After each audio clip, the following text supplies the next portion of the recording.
ನಮ್ಮ ಆಚರಣೆಯಲ್ಲಿ ಅನೇಕ ವ್ರತಗಳನ್ನು ನಾವು ಆಚರಣೆ ಮಾಡುತ್ತೇವೆ. ಅದರಲ್ಲಿ ಒಂದು ಆಚರಣೆ ಬೇಕಾದರೆ ಸತ್ಯನಾರಾಯಣ ವ್ರತ ಅಂತ ಆಚರಣೆ ಮಾಡ್ತಾರೆ, ಸಂಕಷ್ಟಾರ ಚತುರ್ಥಿ ಅಂತೇನೋ ಮಾಡ್ತಾರೆ, ವರಮಹಾಲಕ್ಷ್ಮಿ ಏನೇನೋ ಇದೆ. ಎಲ್ಲದಕ್ಕೂ ಒಂದು ಅಪೂರ್ವವಾದ ಹಿನ್ನೆಲೆ ಇದೆ, ಏನು ಕಾರಣ ಇಲ್ಲದೆ ಹೇಳುವುದಿಲ್ಲ. ಏಕಾದಶಿ ವ್ರತ ಇದೆ. ಏಕಾದಶಿ ವ್ರತ ಅಂತ ಅನ್ನುವುದರ ಮುಖ್ಯ ಉದ್ದೇಶ ನಮ್ಮ ಇಂದ್ರಿಯಗಳನ್ನು ನಾವು ಕಂಟ್ರೋಲ್ ಮಾಡಲಿಕ್ಕೆ ಸಾಧ್ಯ ಆಗೋದು ಆಹಾರವನ್ನು ಒಂದು ದಿವಸ ನಿಲ್ಲಿಸಿದರೆ ಮಾತ್ರ. ರಸವರ್ಜಂ ರಸೋಪ್ಯಸ್ಯ ಪರಂ ದೃಷ್ಟ್ವಾ ನಿವರ್ತತೆ ಅಂತ ಕೃಷ್ಣ ಗೀತೆಯಲ್ಲಿ ಹೇಳಿದ ಮಾತು. ನಾಲೆಗೆ ಒಂದು ಬಿಟ್ಟು ಅವತ್ತು ಅದಕ್ಕೆ ತುಂಬ ತುಡಿತಾ ಇರುತ್ತೆ. ಅವತ್ತು ಸಾಮಾನ್ಯ ಏನಾದರೂ ಮಾತಾಡ್ಲಿಕ್ಕೆ ಬಂದರೆ ಹೆಚ್ಚು ಅಡಿಗೆ ಪದಾರ್ಥಗಳ ರೆಸಿಪಿಗಳೇ ಓಡಾಡ್ತಾ ಇರುತ್ತೆ ಬಾಯಲ್ಲಿ. ಅದರಿಂದ ಏಕಾದಶಿ ಅಂತ ಅನ್ನೋದನ್ನು ಮಾಡಬೇಕು ಅಂತ ಹೇಳೋದ್ರ ಮುಖ್ಯ ಉದ್ದೇಶ 2-3 ಕಾರಣ ಇದೆ. ಧಾರ್ಮಿಕ ಕಾರಣ ಒಂದು, ಹಿಂದಿನ ಋಷಿಮುನಿಗಳು ಹೇಳಿದ್ದಾರೆ ಅದಕ್ಕೆ ಮಾಡಬೇಕು ಅಂತ ಅನ್ನೋದು ಒಂದು. ನಮಗೆ ಬೇರೆ ಏನು ಉತ್ತರ ಗೊತ್ತಿಲ್ಲ ಅಂದರೆ ಹೇಳುವ ಉತ್ತರ ಅದು ಹೌದು ಕೂಡ.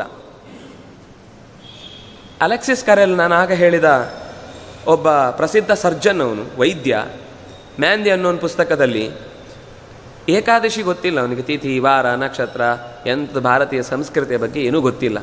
ಆದರೆ ಒಂದು ಮಾತು ಮಾತ್ರ ಹೇಳ್ತಾರೆ, ಚಂದ್ರೋದಯದ 15 ದಿನಗಳೇನಿದೆ ಅಂದರೆ ಚಂದ್ರನ ಬೆಳವಣಿಗೆ ಮತ್ತು ಚಂದ್ರನ ಇಳಿಕೆ, ಈ 2 ಕಾಲಗಳು ಅಂತ ಅನ್ನೋದು ನಮ್ಮ ದೇಹದ ಮೇಲೆ ಬೇರೆ ಬೇರೆ ರೀತಿಯಾದ ಪ್ರಭಾವ ಬೀಳ್ತಾ ಇರುತ್ತೆ.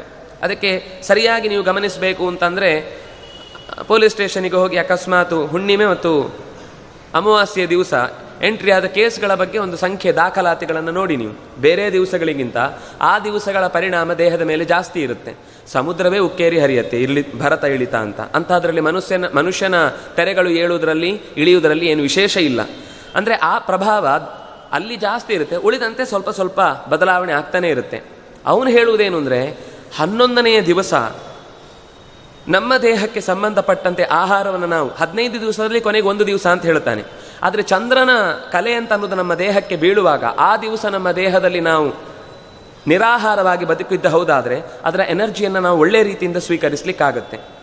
ಇನ್ನೂ ಒಂದು ಮುಖ್ಯ ಕಾರಣ, 15 ದಿವಸದಲ್ಲಿ 1 ದಿವಸ ನಾವು ಖಂಡಿತ ಉಪವಾಸ ಮಾಡಬೇಕು ಅಂತ ಹೇಳ್ತಾನೆ. ಯಾಕೆಂದರೆ ಈಗ ನಮ್ಮ ಮನೆಯಲ್ಲಿ ಮಿಕ್ಸಿ ಇದೆ, ಅದರ ತುಂಬ ತುಂಬಿಸಿ ಒಂದೇ ಸರ್ತಿ ಗ್ರೈಂಡ್ ಮಾಡಿದರೆ ಏನಾಗುತ್ತೆ, ಅದರ ಹಲ್ಲೆಲ್ಲ ಕಿತ್ತು ಹೋಗುತ್ತೆ, ಬ್ಲೇಡೆಲ್ಲ ತುಂಡಾಗೋಗುತ್ತೆ. ಇದು ತೀರಾ ಜಾಸ್ತಿ ತಿಂದರೆ ಏನಾಗುತ್ತೆ ಅಂತ. ಅಥವಾ ನಿರಂತರ 15 ನಿಮಿಷ 20 ನಿಮಿಷ ನಿರಂತರ ನಾವು ಅದನ್ನು ಉಪಯೋಗಿಸ್ತಾನೇ ಇದ್ದರೆ ಏನಾಗುತ್ತೆ, ಅದು ಬರ್ಸ್ಟ್ ಆಗೋಗುತ್ತೆ, ಅದ್ರ ಬಿಸಿ ತಡ್ಕೊಳ್ಳಿಕ್ಕಾಗೋದಿಲ್ಲ. ನಮ್ಮ ಜಠರ ಅನ್ನೋದು ಮಿಕ್ಸಿ ಇದ್ದ ಹಾಗೆ, ಅದಕ್ಕೆ ನಾವು ಎಷ್ಟು ಆಹಾರ ಕೊಡಬೇಕೋ ಅಷ್ಟು ಆಹಾರ ಆಯಾ ಕಾಲದಲ್ಲಿ ಕೊಟ್ಟಾಗ ಅದು ಕೆಲಸ ಮಾಡ್ತಾನೆ ಇರುತ್ತೆ. ಹಾಗೆ ಕೆಲಸ ಮಾಡ್ತಾ ಮಾಡ್ತಾ ಇದ್ದದ್ರಲ್ಲಿ 1 ದಿವಸ ಆದರೂ 15 ದಿವಸದಲ್ಲಿ ನಾವು ರೆಸ್ಟ್ ಕೊಡದೇ ಇದ್ದರೆ ಅದು ಮುಂದೆ 40 ವರ್ಷ ಆದಮೇಲೆ ನಮ್ಮ ಆಹಾರದ ಪದ್ಧತಿಯನ್ನು ನಾವು ಕಂಟ್ರೋಲ್ ಮಾಡ್ಕೊಳ್ಳಿಕ್ಕೆ ಏನು ವ್ಯವಸ್ಥೆ ಮಾಡ್ತೇವೆ ಆಗ ಸಹಕರಿಸುವುದಿಲ್ಲ. ಅದಕ್ಕೋಸ್ಕರ ಆರಂಭದಿಂದಲೇ ಅದಕ್ಕೊಂದು ದಿವಸ ರೆಸ್ಟ್ ಸಿಕ್ಕಿದ್ರೆ ಅದು ಈ ಯಂತ್ರದ ಹಾಗಲ್ಲ, ಅದಕ್ಕೊಂದು ಸ್ವಯಂ ಆಗಿ ತನ್ನ ರಕ್ಷಣೆಯನ್ನು ಮಾಡಿಕೊಳ್ಳುವ ವ್ಯವಸ್ಥೆ ಗೊತ್ತಿದೆ. ಈಗ ನಮ್ಮ ದೇಹದಲ್ಲಿ ಸ್ಟೆಮಿನಾ ಇದೆ, ತಿಂದದ್ದೆಲ್ಲ ಜೀರ್ಣ ಆಗುತ್ತೆ ಅಂತ ನಾವು ಆರಾಮಾಗಿ ಬದುಕ್ತೇವೆ. ಅಲ್ಲ, ಉಪವಾಸ ಮಾಡಿದವರೆಲ್ಲ ಆರಾಮಾಗಿಲ್ವಾ ಅಂತ ನಮಗೊಂದು ಪ್ರಶ್ನೆ ಇರಬಹುದು, ಖಂಡಿತ ಆರಾಮಾಗಿರ್ಬೋದು. ಆದರೆ ಅವರು ಬೇರೆ ರೀತಿ ಡಯಟ್ ಮಾಡಿಯೇ ಮಾಡಬೇಕಾಗುತ್ತೆ. ಈ ದಿವಸ ಮಾಡಿದರೆ ಅದು ಹರಿದಿನ ಅಂತ ಭಗವಂತನ ನೆನಪು ಮಾಡಿಕೊಳ್ಳಬೇಕಾದ ಮತ್ತು ಆ ದಿನವನ್ನು ತಾನೇ ತನ್ನ ಅಧಿಕಾರದಲ್ಲಿ ಇದೆ ಅಂತ ತಾನೇ ಎಲ್ಲ ತಿಥಿಗಳನ್ನು ಒಬ್ಬೊಬ್ಬರಿಗೆ ಕೊಡುವಾಗ ಈ ತಿಥಿ ನನಗೆ ಬೇಕು ಅಂತ ದೇವರು ಇಟ್ಟುಕೊಂಡ ದಿನದಲ್ಲಿ ನಾವು ವಿಶೇಷ ಕರ್ಮವನ್ನು ಮಾಡಿದ್ರಿಂದಾಗಿ ಒಂದು ಪುಣ್ಯ ಇದೆ ಅಂತ ಒಂದು. ಹಾಗಾದರೆ ಆಹಾರವನ್ನು ನಾವು 1 ದಿವಸ ಜಠರಕ್ಕೆ ರೆಸ್ಟ್ ಕೊಡುವುದರಿಂದ ಅವತ್ತು ಏನಾದರೂ ಆ ಸಮಯ ಬಂದಾಗ, ತಿನ್ನುವ ಸಮಯ ಬಂದಾಗ ಆಹಾರವನ್ನು ಜೀರ್ಣ ಮಾಡಲಿಕ್ಕೆ ಬೇಕಾದ ಗ್ರಂಥಿಗಳಿಂದ ರಸ ಹುಟ್ಟತ್ತೆ. ಆಗ ನಮಗದು ಹಸಿವಾಯಿತು ತಿನ್ನಬೇಕು ಅಂತ ಅನ್ನಿಸುವುದು. ಅದನ್ನು ಆ ಘಟನೆಯನ್ನು ಆ ಕ್ಷಣಗಳನ್ನು ನಾವು ಕಳೆದು ಬಿಟ್ಟರೆ ಮತ್ತೆ ನಾರ್ಮಲ್ ಆಗಿಬಿಡುತ್ತೆ, ಮರ್ತು ಹೋಗಿಬಿಡುತ್ತೆ. ಅದು ನಮ್ಮ 14 ದಿನಗಳಲ್ಲಿ ನಾವು ಏನೇನು ತಿಂದದ್ದು ಎಲ್ಲವೂ ಕೂಡ ದೊಡ್ಡ ಕರುಳು ಮತ್ತು ಚಿಕ್ಕ ಕರುಳು ಅಂತೇನಿದೆ ಅದರಲ್ಲಿ ಸ್ಪಂಜಿನ ರೂಪದಲ್ಲಿ ನಾವು ತಿಂದ ಆಹಾರದ ರಕ್ತದ ಭಾಗವನ್ನಾಗಿ ಅದು ಒಳಗೆ ಸ್ವೀಕರಿಸ್ತಾ ಇರುತ್ತೆ ವಿಲ್ಲೈಗಳ ಮೂಲಕ. ಅದರಲ್ಲಿ ನಾವು ತಿಂದ ಪದಾರ್ಥದಲ್ಲಿ ಕೂದಲು ಅಥವಾ ಇನ್ನೇನೇನೋ ಬೇಡವಾದ ಗಲೀಜು ಪದಾರ್ಥಗಳಿವೆ, ಅದೆಲ್ಲವೂ ಕೂಡ ಹೊರಕ್ಕೆ ಪೂರ ಹೋಗಿರುವುದಿಲ್ಲ.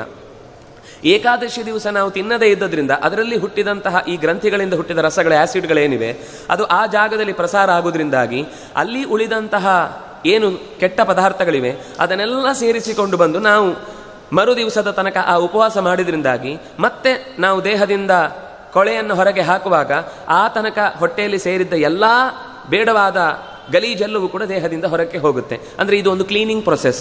ವಾರ 15 ದಿವಸಕ್ಕೊಮ್ಮೆ ನಾವು ಮನೆ ಶುದ್ಧ ಮಾಡುವುದು, ಗಾಡಿ ಕ್ಲೀನ್ ಮಾಡುವುದು, ಇನ್ನೊಂದು ಮಾಡುವುದು, ಮತ್ತೊಂದು ಮಾಡುವುದು ಅಂತ ಮಾಡ್ತೇವಲ್ವಾ, ಹಾಗೆ ಆ ಉಪವಾಸದ ದಿವಸ ನಮ್ಮ ಹೊಟ್ಟೆಯನ್ನು ಕ್ಲೀನ್ ಮಾಡುವ ಒಂದು ವ್ಯವಸ್ಥೆ. ಅದಾಗುದಿಲ್ಲ ಅಂತ ವಿದೇಶದಲ್ಲಿ ಏನು ಮಾಡ್ತಾರೆ, ಎನಿಮಾ ಮಾಡಿಸ್ಕೊಂಡು ಕಷ್ಟಪಡ್ತಾರೆ. ನಮ್ಗೆ ಅಂತಹದ್ದು ಮಾಡೋದು ಬೇಡ ಅಂತ. ಎನಿಮಾ ಅಂದರೆ ಏನು ಅಂತ ಗೊತ್ತಿದ್ರೆ ನೋಡಿ. ಅದು ವಸ್ತುತಃ ನಮ್ಮ ಕರುಳಿನಲ್ಲಿ ಸೇರಿಕೊಂಡಂತಹ ಕೊಳೆಯನ್ನು ತೆಗಿಲಿಕ್ಕೆ ಸಾಧ್ಯ ಆಗದೆ ಇದು ಮಾಡಿದರೆ ಏನಾಗುತ್ತೆ ಅಂದರೆ ಮುಂದೆ ಅವರ ಆರೋಗ್ಯ ಮತ್ತು ಅದಿಲ್ಲದೆ ಇದ್ದರೆ ದೇಹದಿಂದ ಮಲವೇ ಹೊರಗೆ ಹೋಗುವುದಿಲ್ಲ. ನಮಗೆ ಪ್ರಕೃತಿಯಲ್ಲಿ ಸಹಜವಾಗಿ ಬದುಕಲಿ ಅಂತ ಅನ್ನುವ ದೃಷ್ಟಿಯಿಂದ ಈ ಒಂದು ಉಪವಾಸದ ನೆಪವನ್ನು ಒಡ್ಡಿ ದೈಹಿಕ ಶುಚಿಯನ್ನು ಮಾಡಿಕೊಳ್ಳಿಕ್ಕೋಸ್ಕರ ಒಂದು ವ್ಯವಸ್ಥೆ ಮಾಡಿದರು. ಇನ್ನೂ ಒಂದು, ಆಹಾರವನ್ನು ಬಿಟ್ಟು ಒಂದು ದಿವಸ ಬದುಕುವ ಶಕ್ತಿ ನಮಗಿರಬೇಕು. ಒಂದು ದಿವಸ ಅಕಸ್ಮಾತಾಗಿ ಎಲ್ಲೂ ಆಹಾರ ಸಿಗಲಿಲ್ಲ,